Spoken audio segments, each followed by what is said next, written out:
Hello, hello, hello.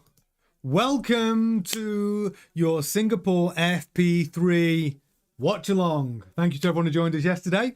This is your F1 news because, of course, all F1 news today is about the Singapore Grand Prix. We've had FP1, we've had FP2. I know FP1 and FP2, a little bit dull, but we have seen the Aston Martin bring in a little bit of performance. That was probably a bit unexpected, so that was interesting. We've seen the McLarens where we're expecting to be, somewhere around the top. Not seen much from the Ferrari, if I'm honest. Does not look like they're bringing... Well, they haven't shown us anything yet. We will see, though. FP3 is the best of the practices because at least we're going to see some of the teams putting in a hot lap. The problem is yesterday... We normally see a hot lap from each team in FP2, but the problem yesterday was that Liam Lawson put that Racing Bulls car in the wall, didn't he? And then we had the red flag situation, safety car. But the problem is in free practice too, is the clock keeps ticking. So even though it's taken them all that time to clear the track, all the drivers are then sat in the pits waiting to come out, and then they got to the last, 13 minutes left, and then we saw the incident of Leclerc being released from his garage right into the side of Lando Norris and putting Lando Norris into basically the pit wall. Hit the side pod, new front wing, when there was only a small window left of the practice session. So maybe they need to look at that. Maybe if there's a red flag situation in free practice, maybe they should stop the clock like they do in qualifying. And then we might not have that situation of drivers all trying to cram their last bit of practice into the last 10 minutes, all because of an accident. So yeah, that is the situation that occurred yesterday. But who's going to be quick today? Okay, here's what I think we're going to see in free practice today. We're going to see some banker laps from McLaren, Aston Martin. Let's see if Aston Martin can carry their pace through, actually. Can Aston Martin be a Q3 team? I think they can. I think they can today. I can. Get in the chat. Fully interactive. You can ask me some questions. We can chat about what's going on in the action.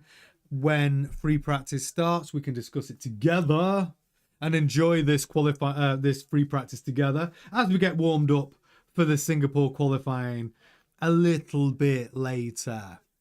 But this is it. We can all share ideas, get in the chat, say hello, and I will answer any questions as we go along.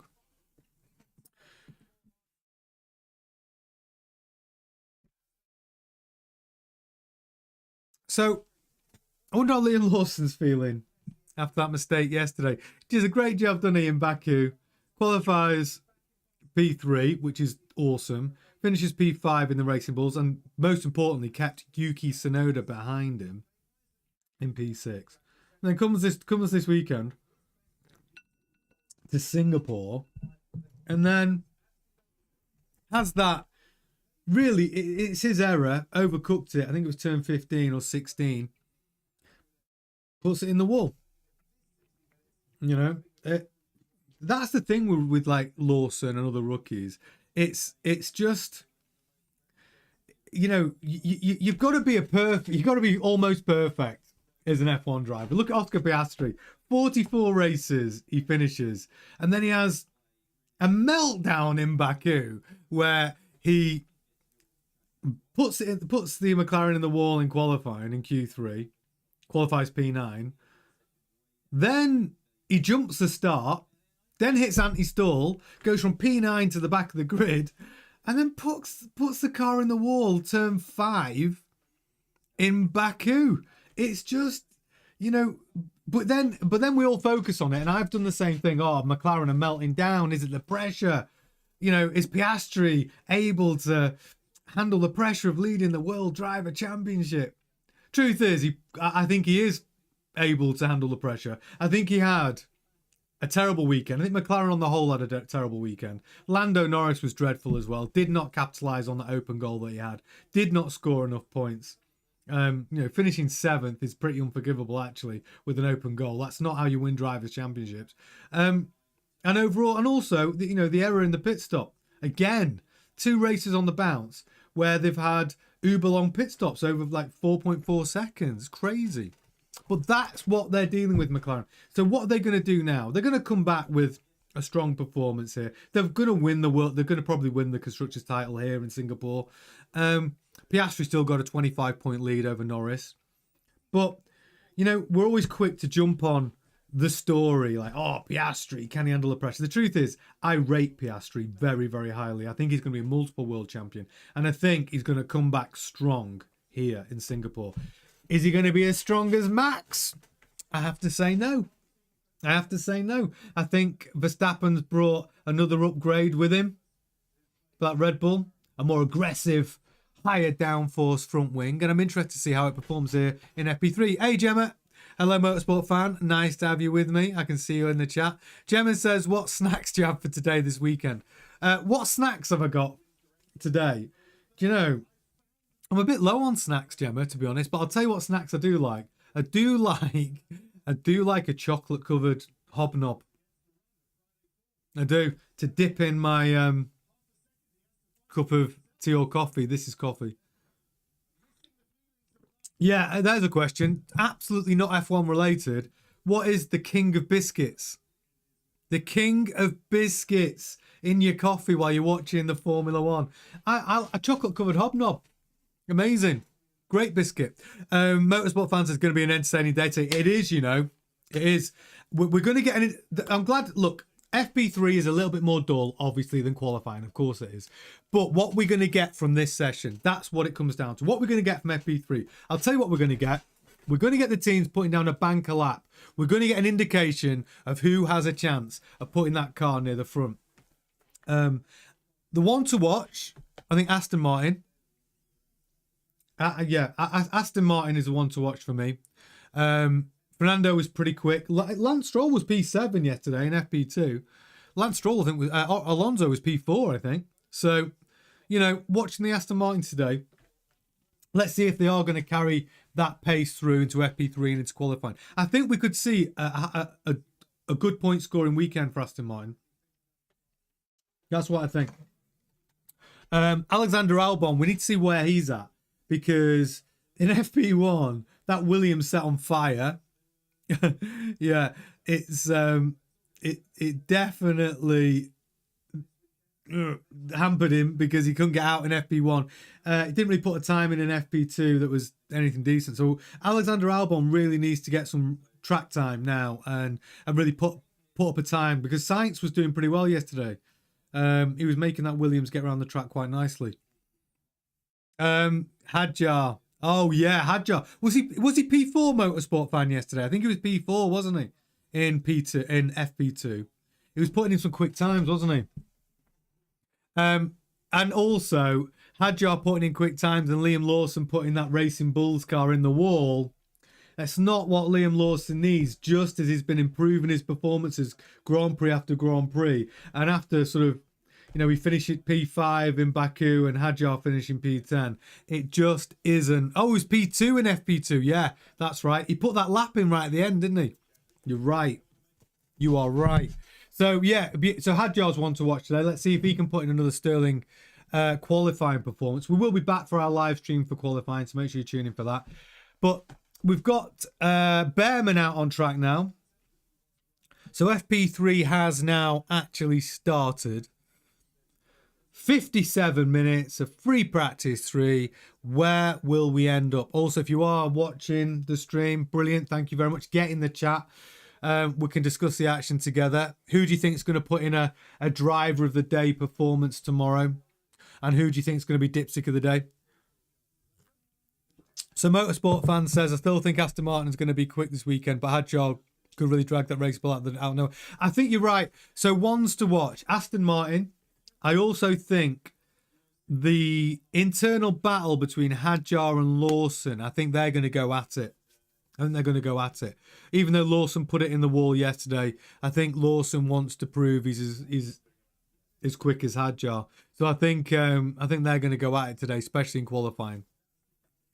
Gemma says, always makes me think of that Peter Kay sketch. You're talking about my hobnob chat, my king of biscuits, when you were asking about snacks for the Grand Prix. Yeah.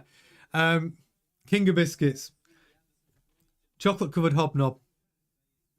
I think Peter Kay agrees. And if you don't know, if you're watching in the States or a different country, Peter Kay is a comedian from Manchester, England, or from Bolton, actually. And he does this bit about chocolate covered hobnobs being the king of biscuits because you can dunk them and dunk them and dunk them and they don't break. It's very funny. You should check it out. Okay, so just 55 minutes left. I say just. Literally, FP3's just started. Yeah, so the ones that we're really unsure about, who hasn't really put a time in yet, we don't know the pace of the Ferraris. We don't really know the pace of Albon. We've had an indication of Aston Martin. We don't really know the pace of Verstappen. He's been there and thereabouts, lapping the 131s. But my prediction is still that Verstappen's going to put that Red Bull on pole and he's going to win. He's never won here, as we know. So this is one on his must-have wins list. If he's got his, his bingo card of Grand Prix, this one hasn't been stamped yet.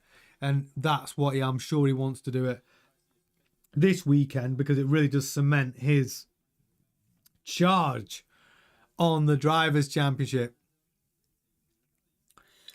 So at the moment Lawson's out. Oh, Norris has gone fastest in sector 1. Lawson's currently P1, by the way, with a 1:33.6.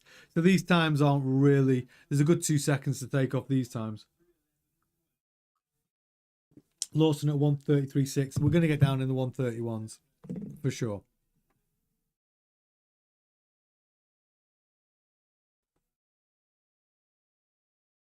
So Norris fastest. Sector 1, Sector 2, as you'd expect. He's out on the medium tyre. You'd expect the soft tyre to be the quickest tyre, obviously.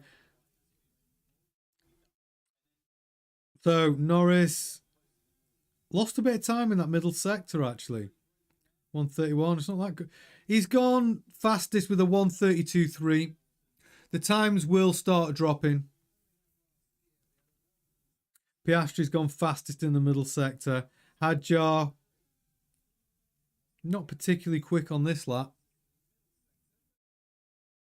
Piastri, P2, 2/10 behind Norris. So they're there or thereabouts, similar pace.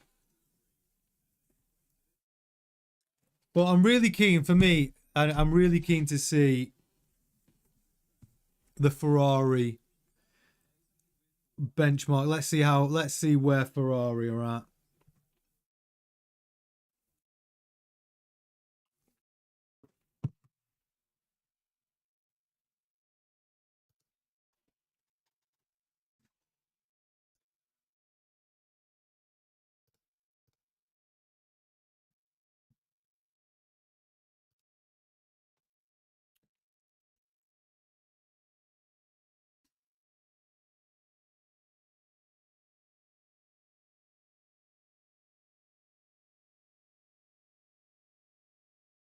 So what I'm really looking forward to seeing is a Hamilton put a benchmark lap down, because I just haven't seen Ferraris tell me, are they actually going to be competitive here? That's what we've not seen in FP1 and FP2 yet.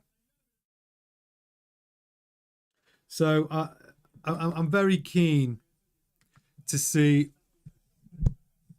where the Ferraris really are at this weekend.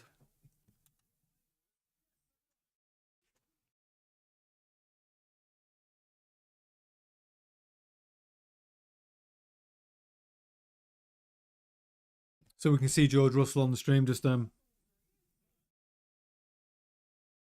yeah, Alpine is so far off and everything. Yeah, forget Alpine this season. There is literally, that car has had no upgrades, no development the last 6 races. Well, pretty much for the entire season, actually, or maybe 6 races. they basically, because they're in so much trouble financially, they had to choose: do we develop the 2026 package and leave this 25 bag of spanners as it is? And that's what they agreed on. And Gasly's just like, all right, well, I'm driving this shitbox for the rest of the season. They're expecting to be 19th and 20th, to be honest. And if by some magical events during the Grand Prix that Gasly can get in the points, I think he takes it. I think he takes 1 point every time if he can. The downfall of the Renault power unit's really so evident ever since the V6 hybrid era started in 2014. Yeah, it's right. And you know, and when we saw back in the day when Flavio Briatore was running that Renault team and they won world championships with Fernando Alonso and at Benetton with Michael Schumacher, you know, they used to build decent engines, Renault. Which is weird because I'm not a big fan of Renault cars in general, right? I've always felt Renault cars are not, you know, road cars I'm talking about, were never really built that well, right? But there's one car from the 80s which I adore, and it's the Renault 5 Turbo. And that's because when I was growing up, you used to see those about, and it was the Renault 5 GT Turbo, and then you got the GT Turbo 2, which was just a ridiculous rally car with the engine in the back, and it was flared arches, and I used to love those cars. But apart from that, I've not really been a massive fan of Renault the brand over the years. But the Renault 5, I bet if you drove one now though, I bet when you drove a Renault 5 Turbo in the 80s, I bet, oh my god, this I think it was 1.4 engine turbocharged. Oh, this is amazing. But if you drove it now, literally your 1 litre Fiesta would probably drive far better. You know, it just would. It just would. So Motorsport Fan says the only thing that's still not too embarrassing at the time was due to Red Bull knowing how to build race-winning cars. Yeah, but you know, Christian Horner did slate Renault, didn't he? When Renault was supplying Red Bull with the engines, Christian Horner threw Renault under the bus, didn't he? He said they were absolute shit boxes of engines. And Christian Horner blamed them. Yeah. Yeah, it's true. Yeah, this is Horner and Cyril, exactly. Yeah, he went straight in for the kill. Like Horner was having none of it. He's like, your engines are shit, publicly. He was absolutely publicly said it, which is why the Alpine thing's so interesting, where he might end up buying into the team. I mean, all gets forgiven quite quickly, if I'm honest. When it comes down to winning, people forgive a lot of stuff. Hey, my dog's just wandered in. You can't get on the stream, buddy. Go on, sit. Senna, sit. My dog's wandered in to watch FP1 with me live stream. Yeah, but what Horner said about Renault is true, no matter how much those people don't really like him. It's true. Like Horner, I think, is a divisive figure, and he is a divisive figure, of course. I do feel that he played a lot of mind games. Obviously, he was a bit of a, you know, he'd say things for effect, but I also think that sometimes he would be absolutely on the money and say it how it is. You know, if a driver's not performing, he'd say it. If the engine's crap, he'd say it. You know, he had no problem pointing the blame where he thought where the blame actually lied. Okay, let's have a quick check. So 46 minutes left of FP3. We've got Norris at the top. Sainz and Albon, P2 and P3. Hadjar's just put a reasonably quick lap in, P3. So Norris's fastest lap is a 1:31.0, which is pretty decent. Sainz is 9/10 behind him in P2. Hadjar is a second behind in P3. Albon is fourth, 1.2 seconds behind. But here's the interesting thing. Norris's quick lap at 1:31 dead, or 1:31.0, is on the mediums. Sainz is out on the softs. Now, we should be seeing the soft tyre being the quicker option. So we've got Piastri on a quick lap now. Let's see what he can do. Can we break into the 130s now? I think we will. Hamilton's out on the mediums. Way off the pace. 1.7 seconds behind Norris's quick lap. Yeah, you're right. Sainz and Albon, only two drivers on the track or on the soft. But what we don't want to see is Hamilton 1.7 seconds behind Norris on the mediums. Like, he's got to be closer than that. Leclerc's obviously... We're just waiting for them. We're waiting for the Ferraris to actually put in a banker lap. Let's have a look how quick. We need to see whether this Ferrari is competitive. Oh, they've got a yellow flag. What's happened? Oh, is that Lawson? No, Lawson's crashed again. Lawson's binned the Racing Bull again. So he crashed it in FP2. He's crashed it in FP3 at turn 7. There's a big one. Another red flag. And this is what happened yesterday. Same driver. So we've got another red flag situation, which means all cars back to the pits. There's 44 minutes left of FP3. And the clock keeps ticking. They don't stop the clock. So this is why we had the incident of all the cars trying to rush back out. And we're just watching the Lawson incident. Lost the... Oh, Liam. Rookie error. Oh, it snapped on him. Turn 7. If he'd kept his foot down, it probably wouldn't have snapped back into the wall.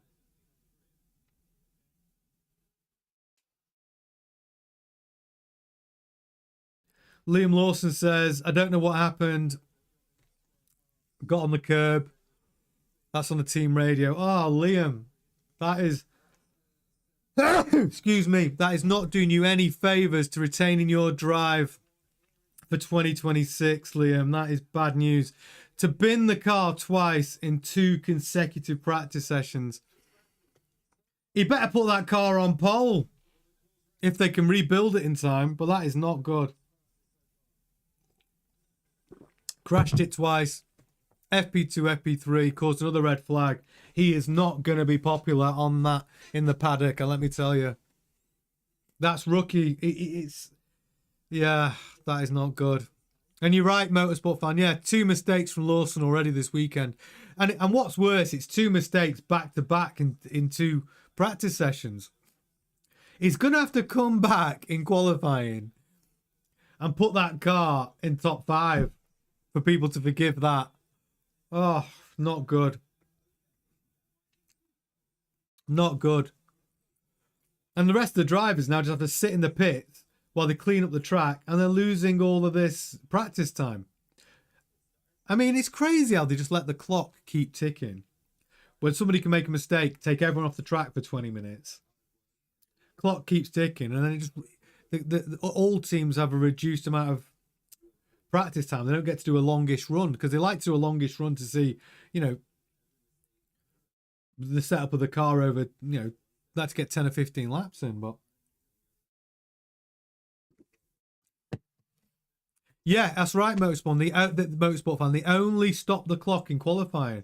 Well, that's my point. Why should it? I understand why it happens in qualifying, right? But surely, if there's a red flag incident, even if they just said, look, because we've seen all that free practice time be taken away because of Liam Lawson, 2 accidents, FP2 and FP3. Maybe what they should do in FP3 is make... Well, I don't even know if you can do it in FP3 because you haven't got that long between FP3 and qualifying, have you? So It's just, I just don't know what they can do to prevent the loss of that practice time when a driver causes a red flag incident. Maybe in FP2. I just think because now they've lost so much practice time because it's been incidents in FP2 and FP3. Maybe they need to ring fence at least one of them, like maybe FP2, and say, look, if there's a crash, there's a red flag, we'll stop the clock. So you can only really lose time in FP3 if there's an accident. I don't know, but I think the teams need to look at that. Because in theory, you could have a crash in FP1, FP2, and FP3, and you could effectively lose half of the practice time for all the teams, really, if there's a lot of accidents. And I don't think that's ideal, is it?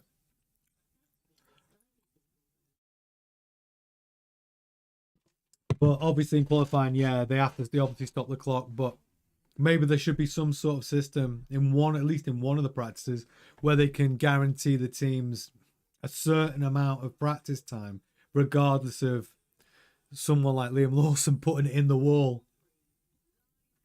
Twice! Liam! You're auditioning for your drive in 2026. You can't go into FP2 and FP3 and put the car on the wall twice when Hadjar's out there putting it P2 in FP2. Yeah, Motorsport Fan says, well, Liam basically at the section near the part where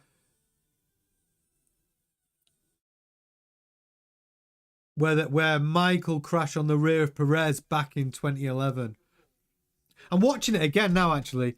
He comes into turn 7, overcooks it, gets on the curb, probably hits the power too early, then takes his foot off the power, which creates a snapback. You know, if he'd have kept his foot in, I'm watching it now. Yeah, you know what? If he'd have kept his foot in instead of taking his foot off, I don't think that happens. I think a more experienced driver doesn't do that. When he feels the rear going, he could have kept his foot in, I think. He had the snap back and put him straight in the wall.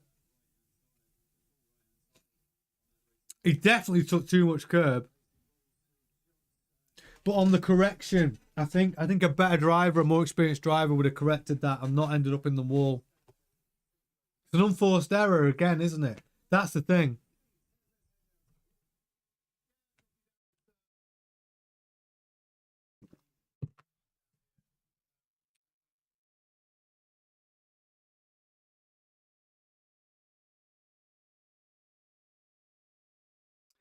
The mechanics and engineers in the Racing Bulls garage look pissed. Their body language is crazy. They all look very pissed off. They've already rebuilt that car once yesterday after he put it in the wall. Now they've got to rebuild it and get him out for qualifying in a couple of hours' time. Yeah, they all look pissed.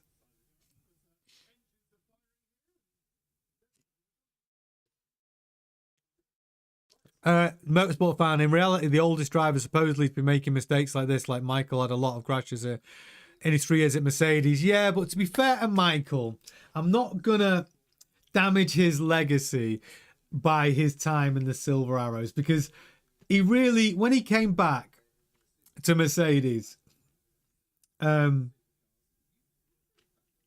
was too late for him.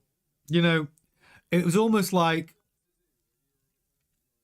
I don't know, he wasn't the same Michael. And it's almost like Muhammad Ali, where he just came out too long. Because he took a year out, didn't he? And then they enticed him back into that Mercedes car. And the Mercedes wasn't great at that point. So really they were using him to help develop the team. And he did help develop the team, of course he did. But yeah, it took 3 years out. Well, yeah, I mean, that's too long. If you take 3 years out of Formula One and then expect to come back and be as quick as you were, and he came back. Was he 40 when he came back, Motorsport Fan? Was he 40 years old when he came back? I think he was. I think he came back at 40. And if you're losing that muscle memory for three, you still look. He's still the greatest, right? He's still absolutely one of the greatest drivers to ever be on the grid. But if you take 3 years out from the pinnacle of the sport and then come back to a team that aren't the best, I don't know. I kind of ignore Michael's last few years in the Mercedes, to be honest. I'm sure he helped them develop the car, and I'm sure he helped them develop the team, and I'm sure the work he did outside of the driving, actually, outside of the Grand Prix, was excellent. Senna, come here. Sorry, my dog is just in and out. Sit, good boy. In and out of my studio. Relax, Senna. Enjoy. So yeah. Yeah, he still looked Mercedes, and sorry. So you saying that Schumacher still looked competitive in the Mercedes? Unfortunately, the mistakes are the factors that hindered him, but he also had quite a number of bad looks as well. Yeah, to be honest, I'd have to remind myself of those seasons. What I do remember was I remember watching him and seeing him battle for like fifth and sixth, and it was like. I remember feeling like a bit disappointed for him. You know, I mean, he was still brilliant. There's no doubt about it. But then again, you could argue the same about Alonso in a lot of ways. Alonso, great, a god tier driver to many. But I know we spoke about it yesterday, but I could see him having like this movie moment next year with a brilliant Aston Martin car, having his last year in F1 and winning the World Championship. I could see it.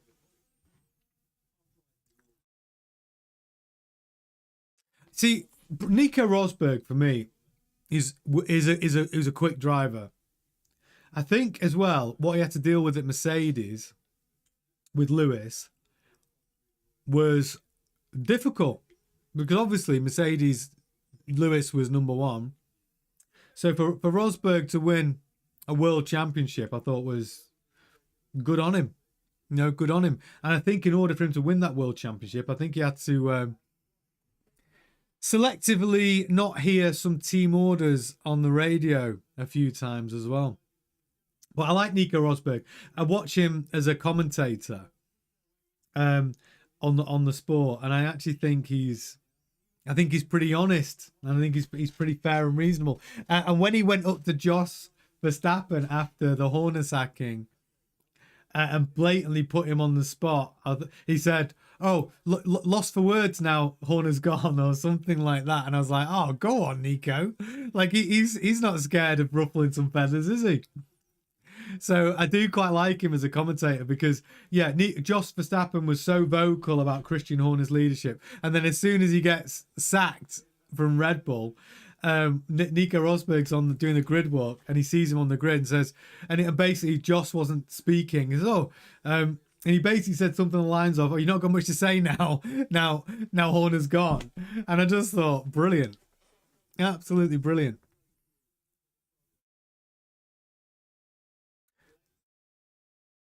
Yeah, I agree with you, motorsport fan. I think Rosberg was the one driver that really kept Lewis Hamilton honest in the Mercedes. Yeah, I do. Good driver, and actually turned out to be a good F1 commentator as well. So we've got 30 minutes left of FP3. We really want to see something, don't we? We want to see some pace. So we've got at the moment Norris at the top of the tree there with 131.0. Sainz 3/10 behind on the softs, P2. Behrman P3. Hadjar P4. Albon P5. Piastri P6. Oh, Russell's just putting a lap P4. But we should be seeing these teams now putting a marker down, giving us an indication of what we can expect in qualifying. So Norris, Sainz, Behrman, Russell, Hadjar, Albon, Piastri, Tsunoda, Ocon, Hamilton, still not putting a good time yet. Bortoletto, Hulkenberg, Stroll, Leclerc, Lawson, Colapinto, Gasly, Alonso, Antonelli. Antonelli's just gone P5 actually on the soft.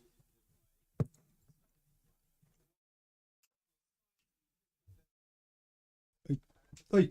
down.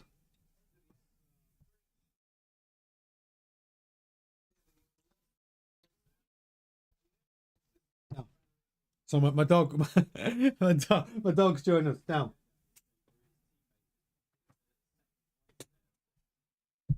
Good boy. Okay. So Carlos Sainz might be carrying some momentum with him actually after his great result in Baku.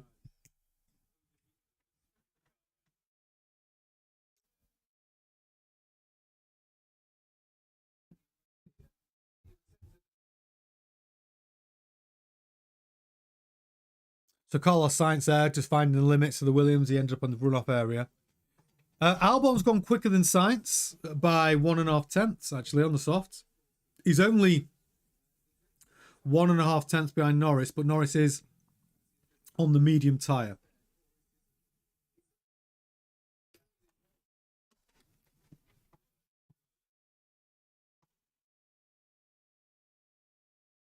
So Hamilton still Verstappen's gone P4. He's putting a lap, a 1:31.5. But you know what Verstappen's like. See, with Verstappen, what we'll see in FP1, FP2, FP3, well, we're not going to see his best lap. He just never does. His best lap will come Q3, 1 minute left. There he does, and he puts it on pole. That's Verstappen, right?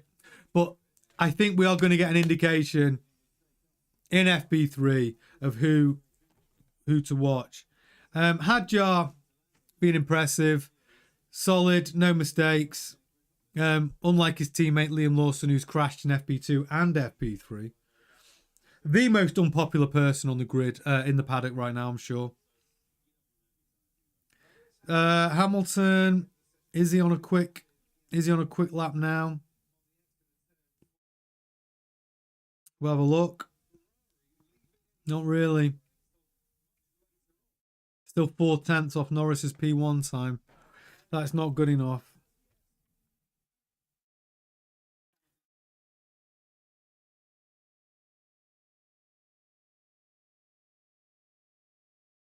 Yeah, we're not really seeing any really strong pace from Hamilton.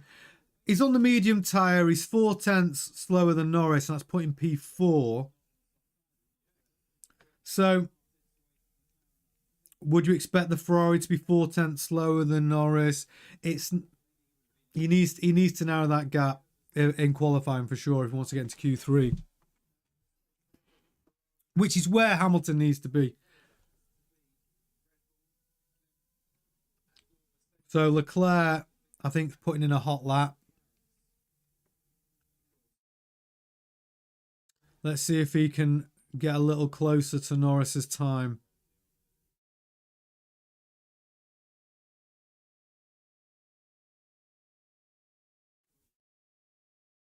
So Leclerc's not using DRS, so this is not going to be a super quick lap. There's 4 DRS zones on this track.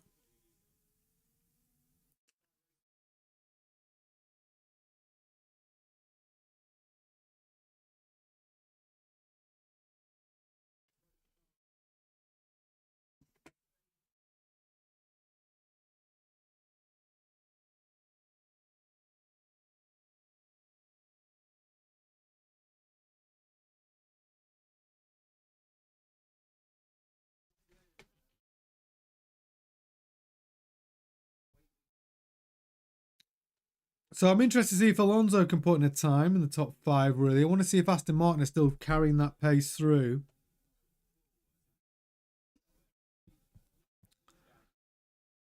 No. Aston... Yeah. Alonso's really not pushing at all, is he? He's not put up a time yet in FP3. Just sort of cruising, maybe abandoned the lap halfway through. We didn't get the full coverage of his lap. So maybe you're right. Maybe Alonso's just sandbagging a little bit, waiting for qualifying, and we can really see the full extent of the improvements at Aston. Yeah, I'd say Alonso was doing something there, whether he backed out the lap or it's just collecting data. Maybe they got a lot of information yesterday when they were putting in some quick laps.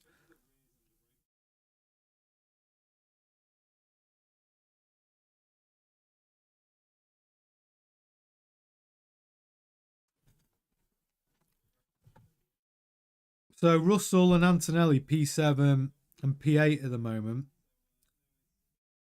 Mercedes not really put any quick laps in actually in any of the practice sessions.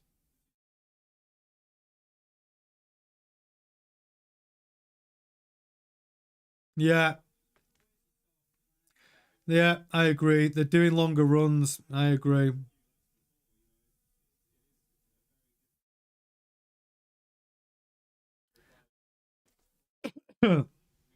Yeah, they're not putting any. To be honest, normally FP2 is when you see the drivers putting in sort of quali runs.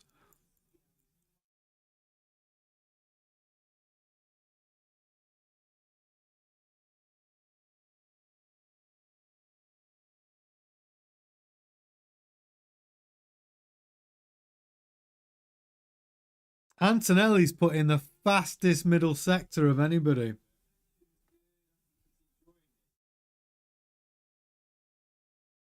True. Yeah, you're right.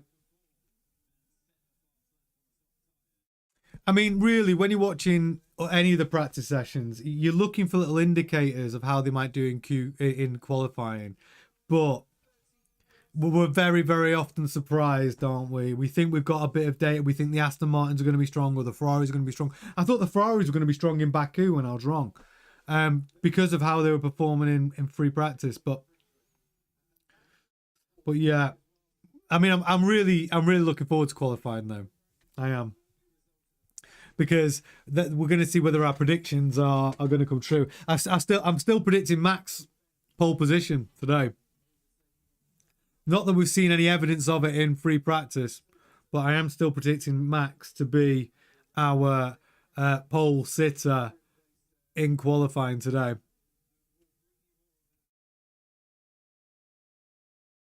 Antonelli's gone fastest, 130.7.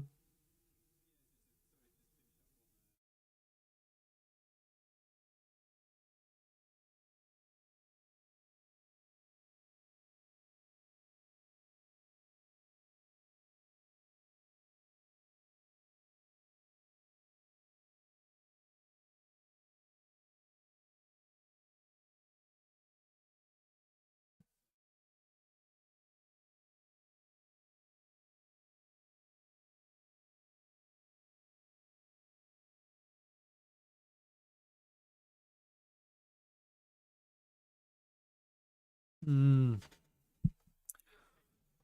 What are we learning from this free practice 3? Well, Leclerc's not put up any sort of time. Um, yeah, I was just looking at that. Hamilton noted for a red flag infringement. I think it's going to disappear. I don't think he's done anything wrong.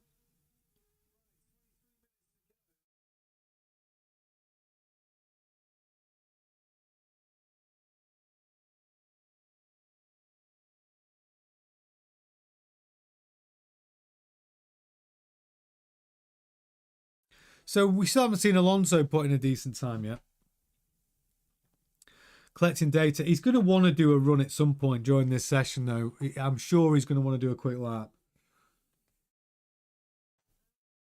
Same as Leclerc. He's not putting a lap yet. Like 2.7 seconds off.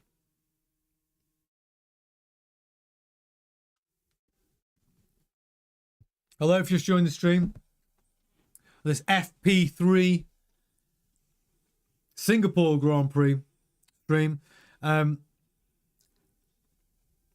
big news apart from Liam Lawson put that Racing Bulls car in the wall again, causing a red flag incident. It caused quite a lot of damage to that car. They're going to be in a rush now to try and rebuild that car for qualifying. Liam Lawson, that's back-to-back mistakes. crashed in FP2, crashed in FP3. It's not a good advert for his or audition to retain his drive for 2026, is it? Pressure's mounting on him today. He has to put in a good qualifying performance to redeem himself,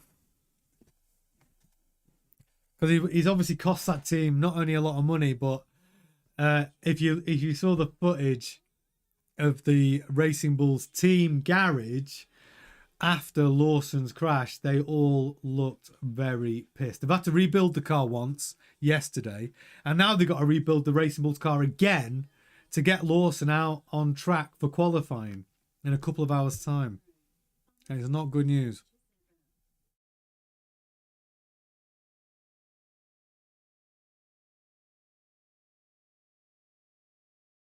We'll be coming back to with about 25 minutes, I think, left.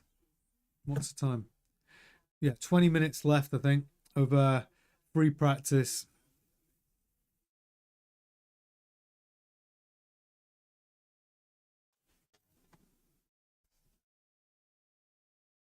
I don't know where you are in the world watching this right now, but I tell you, in the UK, it is Storm Amy. And I woke up this morning to one of my fence panels had blown out.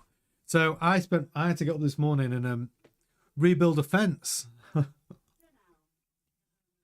any of you have that problem last night? Yeah, Storm Amy's kicking in and blew my fence panel out. I had to get up and repair my fence at like 8 o'clock this morning because I didn't need my dog running into neighbours' gardens. I don't think they'd like that.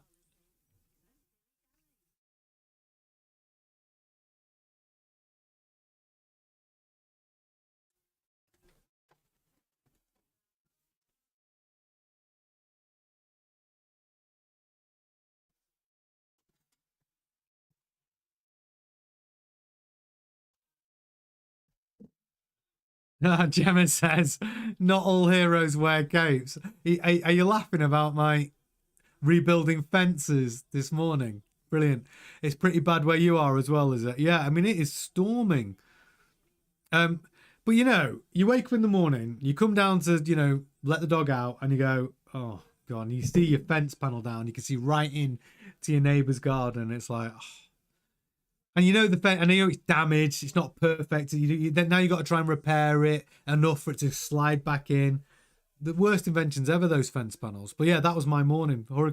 Storm Amy, giving me jobs to do. Yeah, the storm is storming. You're right, Gemma. It is. No storm in Singapore though, is there? Apart from Liam Lawson's storm in a teacup, crashing the car twice. So just 18 minutes left.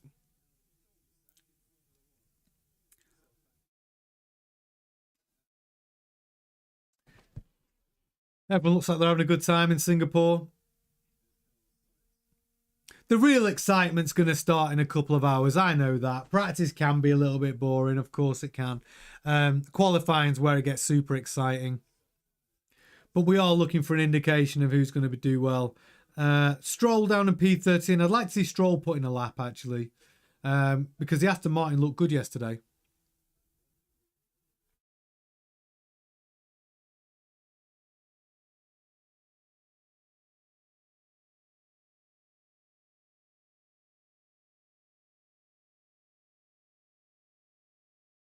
So I'm expecting now, for at least this practice session, to start getting a little bit more exciting.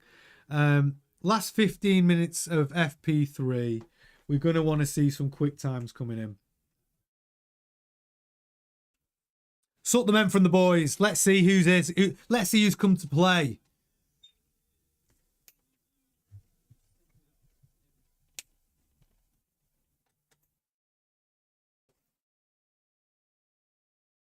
What's up? You don't like this storm? Sit down. Good boy. I think my dog's getting scared of the storm, to be fair. It's rattling the fences.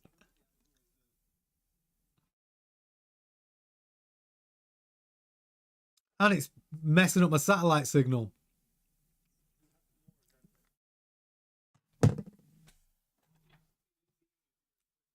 It's a great circuit. They're just showing us from a helicopter view now. The Singapore circuit going through the marina. It's very cool.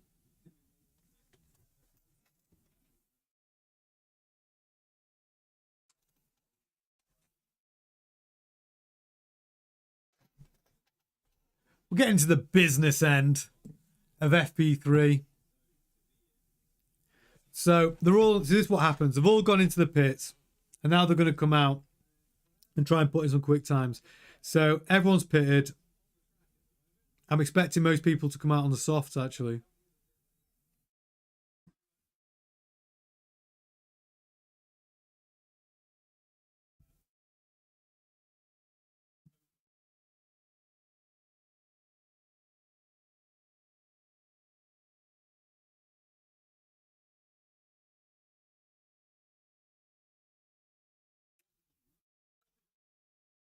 There's just 15 minutes left. Everyone's in the pits, making the final tweaks and adjustments to the setups to try and just dial in that qualifying setup.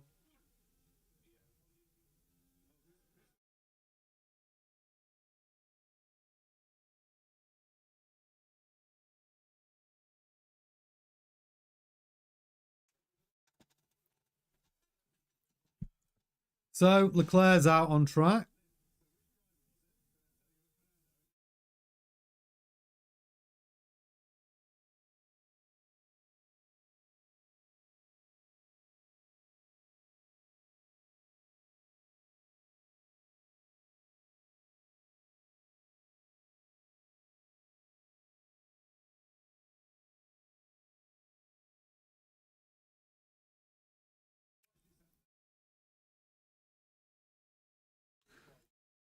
So Leclerc out on the softs. Should be into the 130s with this lap, I would have thought. This will be the first quick lap we're seeing of Leclerc right now, but this really is going to get, if you have just joined the live stream now for FP3, this is the more exciting part. Last 15 minutes, we're going to see some quick times while they're dialing in that qualifying setup.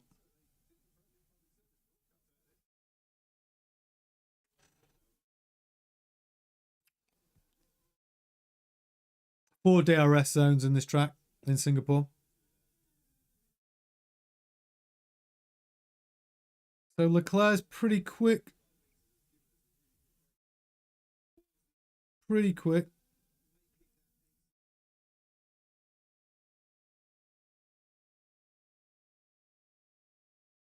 Leclerc's put in the fastest lap now in FP3. It's 1:30.6.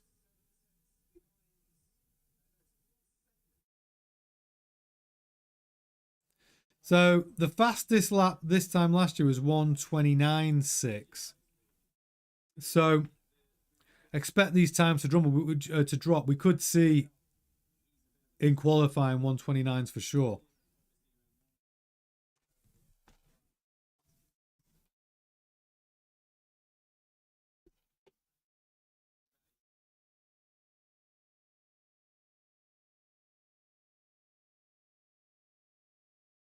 Norris gone quickest in sector 1.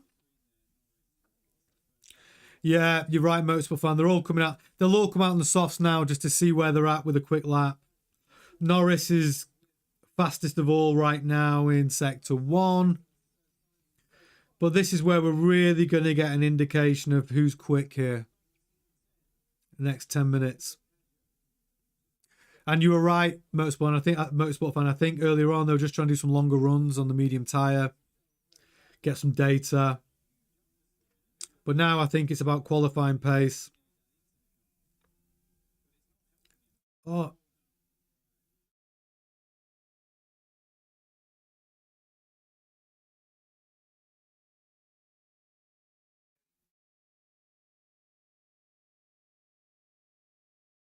Hadjar, quick time, P2. Just 3/100ths of a second behind Leclerc. Norris, he's gone 3.5 tenths faster than Leclerc, 130.2. Yeah, so we should see, we will see some 129s in the next 10 minutes. Piastri, well, Piastri's 3 tenths behind Norris.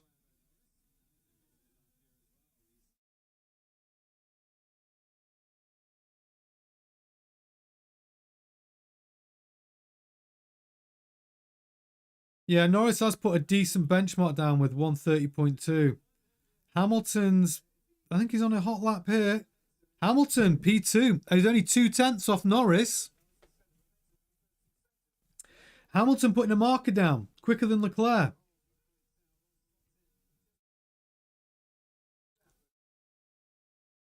Yeah, Hamilton P2 in FP3. Hamilton showing that Ferrari has got a little bit of pace over 1 lap. It's the first time we've really seen it in practice, though. First time we've really seen that Ferrari being quick over a lap. Because that Verstappen, and now Verstappen's showing some teeth. He's now showing us that Red Bull's got some pace. 130.14 puts him P1.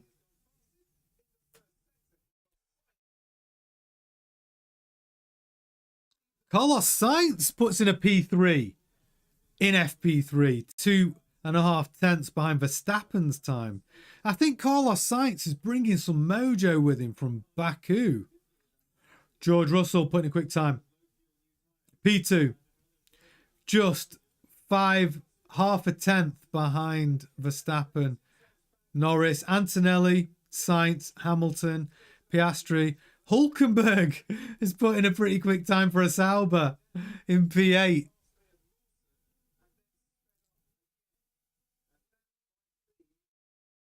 So the next 10 minutes, this is what you want to be watching. This is where we're going to get some good indication of what is to come for qualifying a little bit later in a couple of hours' time.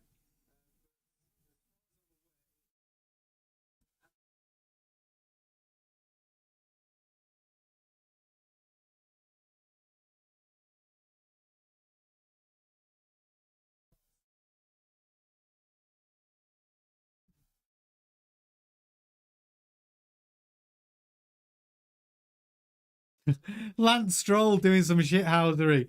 So Charles Leclerc is trying to hold back and create some space to have a hot lap attempt. And Lance Stroll pops in front of him and sits his car right in front of him and takes that space. Very, very naughty. Fascinating. Yeah, it's all going on in FP3.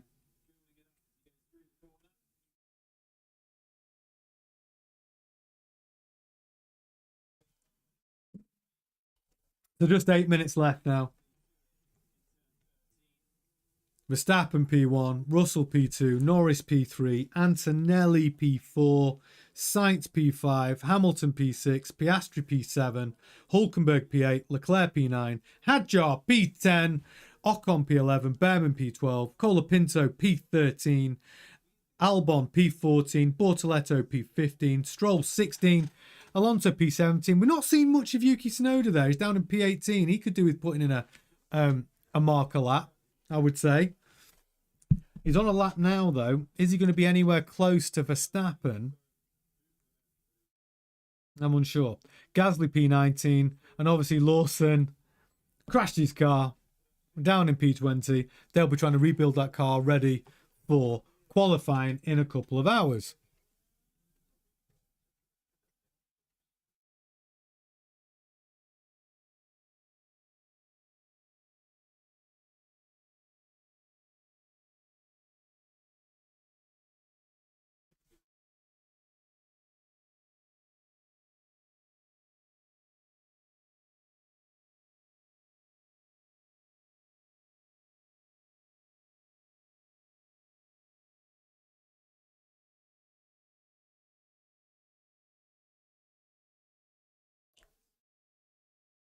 So getting into the last 7 minutes. Alonso's on a quick lap for Hitmar, P13.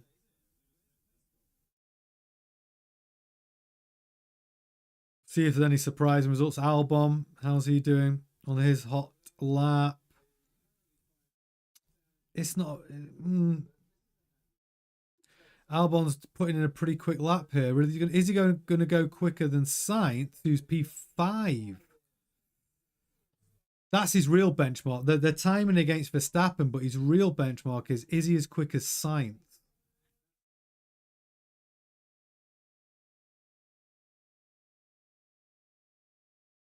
No, P10. Sainz.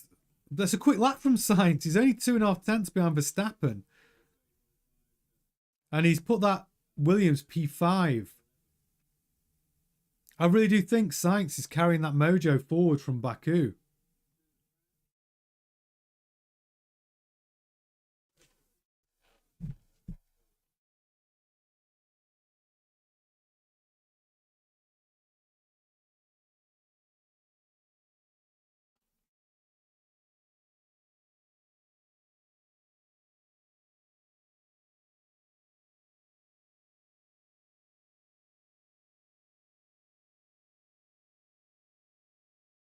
Bortoletto just impeding Gasly there. Well, Gasly was trying to put in a hot lap in the Alpine. He did apologise. I don't think he obviously wasn't doing it on purpose, but...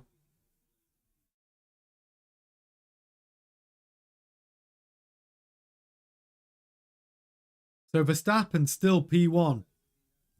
Russell P2, Norris P3. Antonelli P4. Sainz P5, Hamilton P6. Leclerc down P9. We've not really seen a quick lap from Leclerc in any of the practice sessions. Hamilton on a decent lap here. Good first sector.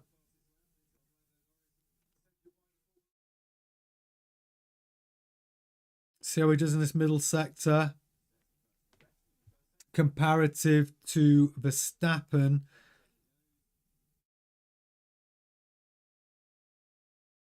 Looking quite tidy. Oh, he's looking quite good through here. Actually, Hamilton's looking decent in this middle sector. Decent. Not too bad.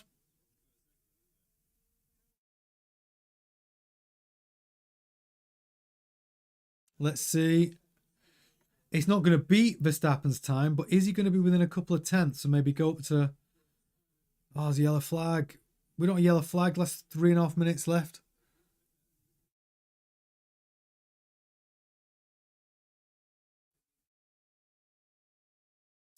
Hamilton P6.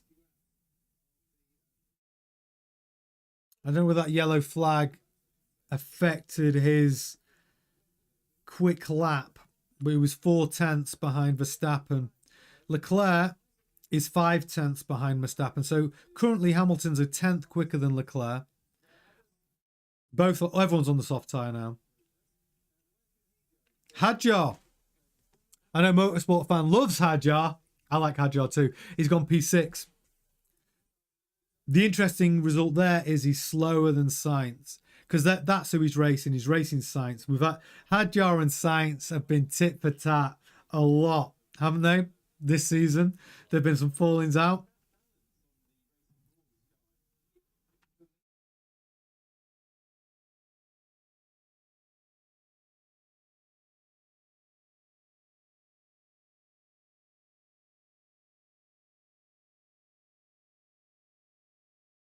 So Hulkenberg and Bortoletto are going at it on the soft tyre.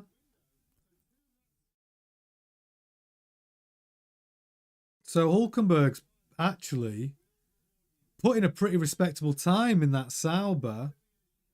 He's P9, but he's 100th behind Piastri, and he's only 700th behind Hamilton.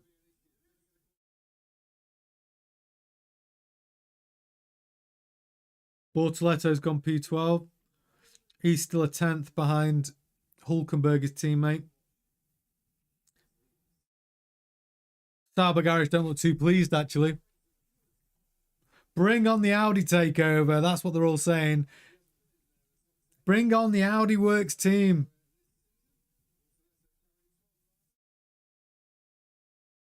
Teams like Sauber, Alpine, maybe even Haas. They're all, they've all got to take advantage of these regulation changes.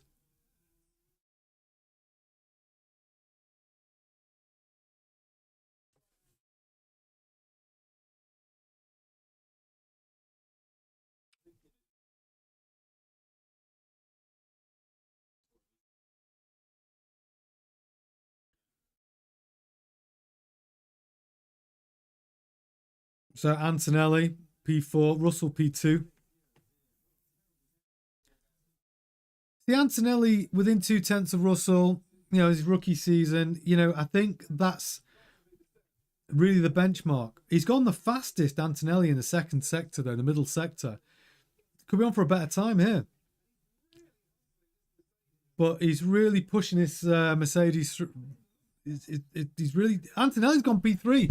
Gosh, 400ths behind Russell. He really has improved his performances over the last few Grand Prix. Well, certainly in Baku, and here it's looking better for him, because maybe that news from Toto Wolff this week, where he basically squashed any rumours of Antonelli moving to Williams or moving to Alpine. Maybe that settled the driver. Antonelli knows he's going to be in that Mercedes next year. Maybe that settled him down. But we are seeing an improvement. Just 5 seconds left of P3, of FP3, I should say. That's it. Anyone on a quick lap? Anyone on a quick lap? So Piastri's still out on a lap. But currently it's looking like Verstappen P1, Russell P2, Antonelli P3, Norris P4, Sainz, well done Sainz, put that Williams P5, carrying that mojo that he got from Baku. Hadjar P6, and another good performance from Hadjar. Hamilton P7, Piastri P8. Piastri has just gone fastest in the middle sector. So we could see Piastri improving his P8 lap.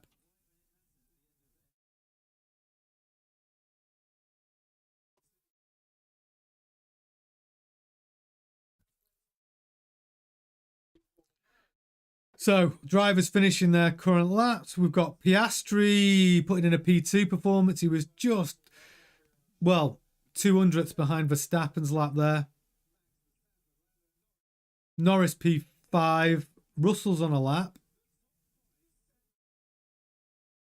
I'm not surprised with that. I'm expecting those to be the cars who are actually challenging for the top in qualifying. Yeah, so Motorsport fans says Mercedes can't be counted out. You're right, they can't be counted out, especially looking at that performance, because it could all change again. The thing that could change is that Leclerc's brilliant in qualifying. Are we going to see an improved Ferrari in qualifying? Because at the moment they've not really shown us anything, have they? Ferrari haven't really shown us that they're going to be competitive in qualifying. Or even shown us they're going to be competitive in the race. So are we going to see a different Ferrari in qualifying later? Max revealing himself that car is quick. That Red Bull is still competitive in a medium downforce track. That balance that's been brought to that Red Bull from the new floor. The aggressive new front wing to give Max more front end grip. Looks like it's working, doesn't it? I don't think we've seen a true result, actually, Motorsport fan, on the Aston Martin. Alonso down P15, Stroll P17. There were early indications that Aston Martin was going to be quite good here, actually. So we will see in qualifying. But what my takeaway from FP3 is this: Max Verstappen is quick. That Red Bull, the improvements are here to stay. Those upgrades working. That new front end, that new front wing, giving Max even more front end grip. He's shown us there that it seems to be a good upgrade for him. What does it mean for Yuki? We don't really know yet, is the truth. We will see in qualifying. But an interesting FP3. The real takeaway from it is that Liam Lawson, two crashes. FP2 puts the car on the wall. FP3 puts the car on the wall. Those Racing Bull mechanics now rebuilding that car to get him out for qualifying in a couple of hours' time. But it has set us up for an interesting qualifying. So please join me at 2:30 in a couple of hours' time for qualifying, where things get real. It's the business end. So join me at 2:30 for my live stream for the qualifying, and let's see if the Ferraris can bring something to the party. We'll find out then. But for now, enjoy the rest of your day. I'll see you in a couple of hours' time for qualifying.